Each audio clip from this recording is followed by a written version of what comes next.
सावळ्याची जणू सावली पुढील भागामध्ये जयंती आरडाओरडा करत असते आणि म्हणते, सासरे बुवा तुम्ही आता छातीला हात लावा, नाहीतर मी जे काय सांगणार आहे ना त्याने अटॅक येणार. सासूबाई तुम्ही इथं बसा, ऐकलं तर तुम्हाला चक्कर येईल. सगळे म्हणतो जयंती. जयंती म्हणते यांना कळायलाच पाहिजे, आता एवढी मी तिकडं गेले, खबर काढली, त्याचा काय उपयोग. जयंतीचा खूप मोठा ड्रामा होतो आणि म्हणते तुम्हाला माहिती आहे का, सारंग सर आणि सावली फक्त नवरा बायको आहे, पण नवरा बायकोसारखं राहत नाही. सगदेव, एकनाथ आणि कानू काही बोलत नाही. जयंती म्हणते अहो कळतंय का, ते नवरा बायकोसारखं राहत नाही, अहो समजून घ्या हो. कानू म्हणते माहिती आहे आम्हाला. एकनाथ म्हणतो सुनबाई बास कर आता, हे पहिलेच माहिती आहे. जयंती म्हणते पहिलेच माहिती म्हणजे सासूबाई खरंच माहिती आहे.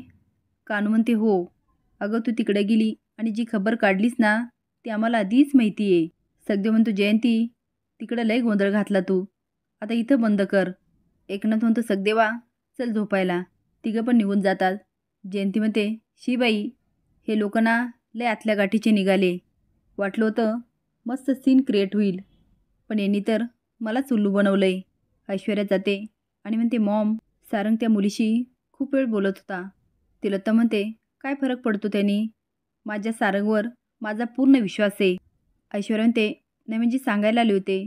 तिला तर म्हणते सांगितलं ना आता मग जा. तेवढे सारंग येतो. ऐश्वर्या म्हणते सारंग काय म्हणाली ती मुलगी. सारंग म्हणतो वहिनी हे बघ, सावलीबद्दलचं तुझं मत मला माहिती आहे, उगाच आपण नको बोलायला, विषय वाढतील, बाकी काहीच नाही. ऐश्वर्या म्हणते पण तो राहू दे ना प्लीज. तुला तर म्हणते सारंग तुला आठवतं आहे ना तुम्हाला आत्ताच शब्द दिलेला, तो ताई हे आधीचा तुझा शब्द मी कधी पडू दिला. नको ना विचारू हे परत परत, खरंच काहीच गरज नाही याची.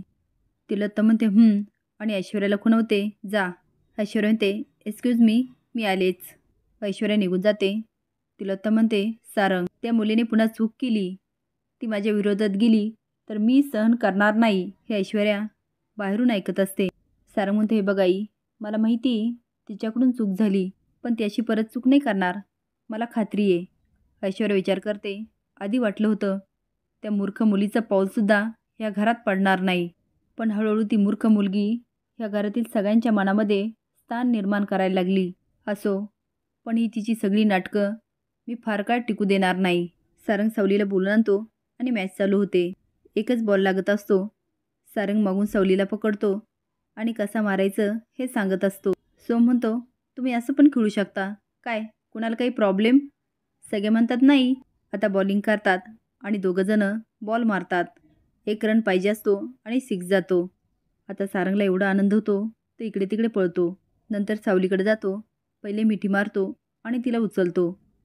सगळेजण एवढे खुश होतात की आकरून बघत असतात.